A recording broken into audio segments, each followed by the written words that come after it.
Hello everybody, today we're going to talk about the least squares regression line and how to calculate it. So the least squares regression line is the line that makes the sum of the squared residuals as small as possible. It's basically our line of best fit. So I want to talk about this figure I have right here. So the scatter plot in figure 2.10 shows this relationship between the price of a Ford F-150 and the number of miles it has been driven, along with the least squares regression line. The scatter plot on the left, A, shows the residuals as a vertical segment. So it shows these as a vertical segment. To determine how well the line works, we could add the residuals and hopefully get a small total. If the line is a good fit, some of the residuals will be positive, like these guys, and some will be negative, like these guys. That means that the positive and negative residuals will eventually cancel each other out if we simply add them, resulting in a sum that is approximately 0. Now, to avoid this problem, we're going to square the residuals to make them positive before adding them, as shown in the scatter plot on the right here, part B. Of all the possible lines we could use, the least squares regression line is one that makes the sum of all of these squares of all the residuals the least amount as possible. So in this case right here, we have the amount of the least squares of the residuals possible. This is why it's called the least squares regression line. So I'm not going to ask you guys to do this by hand. We're actually going to be using your calculators. Okay, so I believe that the best way to learn how to find a least squares regression line on your calculator is to actually do an example. So what we're going to do is we're actually going to do example number 12, following all the steps right above where example number 12 is.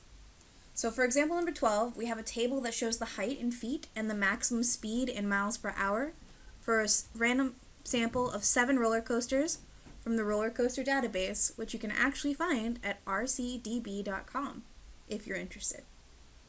We're going to use technology to calculate the least squares regression line for predicting maximum speed from height. So it tells you what the explanatory and response variable are right in that last sentence. If we're predicting maximum speed, that means that is going to be our y variable or response variable. From height, that's going to be our explanatory variable. So what we're going to do is we're going to follow the steps from above. We're going to press stat on our calculator, which is right here. Okay, and we're going to choose edit. Okay, so what you have L1, you have your L2, all your other L's, but we're going to use L1 and L2 here, if I can get over there. Okay, so in our L1, we're going to put our explanatory, so that's the height, so we have 116.5.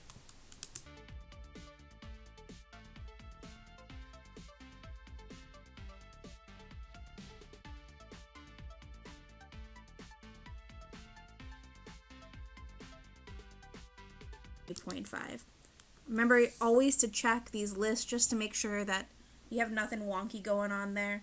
If it's supposed to be 305 and you just have 30, it's going to really skew your data points.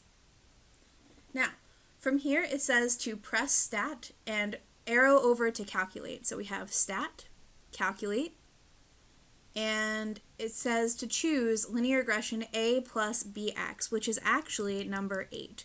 So you guys can press 8, you can scroll down to 8, whatever one you choose. So here we have linear regression A plus BX, our X list is in L1, just like it is, and our Y list is in L2. Now, here's a little trick here. If we want to graph not only our least squares regression line, but we want to store this later so we can look at it with our scatter plot, this part right here is actually really important. It says store regression line. Now what we're going to do for this is we're going to put this in Y1. And Y1 is right here if you go over to Y and everything like that. So let me just go back there. Okay, so we want to go to store regression equation. Now what you would do for this one is you would press variables, which is VARS, which is right here next to clear. You're going to go over to Y variables. You're going to go over to function or press 1, and then there's Y1. Okay, so we're going to store our linear regression equation in Y1 when we do this. Okay, very good way to store that. So we're going to press calculate. And if you look, we have our regression line. Okay, so we have our A is equal to 24.3, our B is equal to 0.21. But you'll notice that there's a couple things missing here that you could totally find just by pushing the same buttons. Now, I'm going to quickly go and show you how to turn your diagnostics on. Okay, so if you go all the way down here to the bottom of the calculator, you'll see above the 0 says catalog. So what I'm going to do is I'm going to press the blue button. I'm going to get this back in the frame here. Press the blue button. I'm going to press catalog, and then you have a list of everything that your calculator does. Hopefully you remember this from the other day when we had another video. So what I'm going to do is I'm going to press alpha, and then D, which is the x to the negative 1. If it's going to work, alpha, D. Okay, so now we're in diagnostics. I'm going to go down to diagnostics. Right there, diagnostic on. Okay, and I'm going to make sure that's on. It says done. So if I go back and I calculate the same thing that I just calculated, instead of just the line, the regression line, put this back in just in case. It's probably already there, but why not? Now that we calculated, not only do we have the least squares regression line, now we also have R and R squared, something we're going to be talking about a little bit later, but now you have both. And remember, you have to have diagnostic on to do this. So we have our line of best fit, okay? But I also want to show you that this just also graphed our scatter plot and our line of best fit. Let me just show you how to do that and look at that real quick. So if we go over to stat plot, bloop, see this blue right here? It says stat plot right above the y equals. You're going to press second, stat plot. And we're going to go into the first one. We're going to make sure our stat plot is on by highlighting it. Then when you go down here, this first one should be your scatter plot. Your x list is an L1, your y list is an L2. You guys can change the line to whatever you want it to be. Okay, so we have this on, so this is going to graph our scatter plot. We could press graph, but before you do that, I want to go back and show you that if you press just y equals, there's a regression line. That's what we did when we stored it in y1. Here's a regression line. So not only is it going to graph this line, it's also going to graph the scatter plot. All you have to do is press graph. Okay, give it a couple seconds. There's a little thing right here. Now you might not see something right away. I'm going to show you again those little magic numbers to get a good look at whatever you're doing. If you press zoom and then 9, or you can scroll down to 9, it says zoom stat. Boom, there's your scatter plot, and if you see, it's tracing your line of best fit in between. Okay, so for example number 12, we're going to switch back to the other screen, and I'm going to show you how to write the least squares regression line from what was given in your calculator. We found that our A was equal to 24.336 and our B was equal to 0.215. So if we want to write our line of best fit, our least squares regression line, we have y hat, our predicted y, is equal to 24.336 plus 0.215x. So if you guys learn how to put in your calculator, you don't have to do a lot of calculations here, I promise. Okay, so what can we also figure out from this? Well, we can calculate the least squares regression line using summary statistics. Okay, so we can find the slope by taking r and multiplying it by the standard deviation of the y's over the standard deviations of the x's. And we can find the y-intercept, or a, by finding the mean of all the y's and subtracting the slope times the mean of all the x's. So the formulas for slope and y-intercept of the least squares regression line involve the mean and standard deviation of both variables. Now, because the mean and standard deviation are not resistant to outliers, it is also not surprising that the least squares regression line is also not resistant to outliers. So very important to know that outliers can affect your least squares regression line, just like it can your R value. So we have one last example today, and we have the data for miles driven and the price of 41 Dodge Chargers are collected. For these cars, the mean miles driven was 54,230 miles with a standard deviation of 33,651 miles, and the mean price was $17,251 with a standard deviation of $5,710. The correlation between miles driven and the price was R is equal to negative 0.818. What we're going to do is we're going to calculate the equation for the least squares regression line for predicting the price of a used Dodge Charger from the number of miles it has been driven. So this is telling us we're predicting the price based on the miles. So that tells us the miles is our X and the price is our Y because we're predicting. So now what we're going to do is we're going to actually go through our example again, and we're going to see which numbers are which.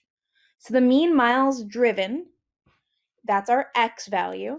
So the mean mile, or X bar, is going to be equal to 54,230 miles. And the standard deviation of X was 33,651 miles. Now let's look at the Y's.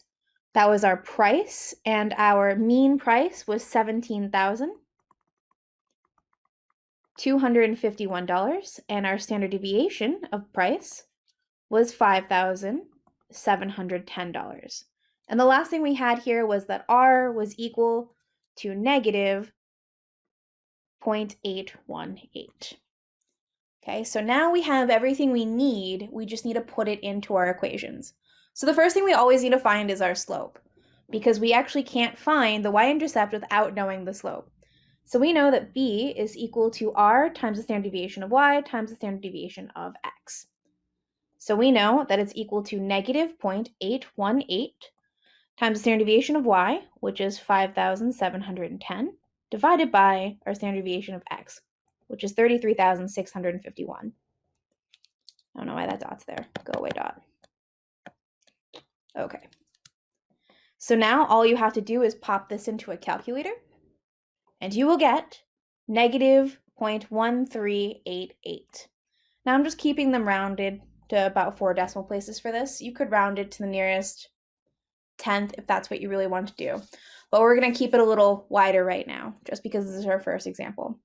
Now for the y-intercept, okay, that's really our A. Now A is equal to y, the mean of the y's, minus b times the mean of the x's. So again, we have all this information, we just have to plug it in. So we have the mean of the y's is 17,251, and then we know what b is, it's negative 0.1388, and we're going to multiply that by the mean of the x's. So we have 54,230. So now what we're going to do is we're going to pop that into a calculator. And when we do, you should be getting 24,778. We're going to round that to the nearest mile. We're going to put our least squares regression line together. We have y hat is y hat, not y bar. Remember, the hat means predicted, the bar means mean.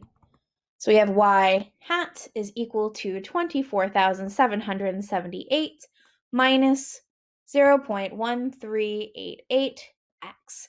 And that is our least squares regression line from summary statistics.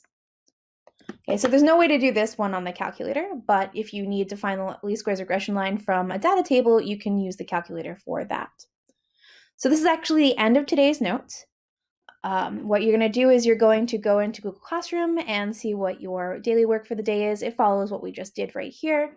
And as always, if you have any questions or concerns, I'm in the Google Meet, and you can also chat with me through GoGuardian. Have a fantastic day.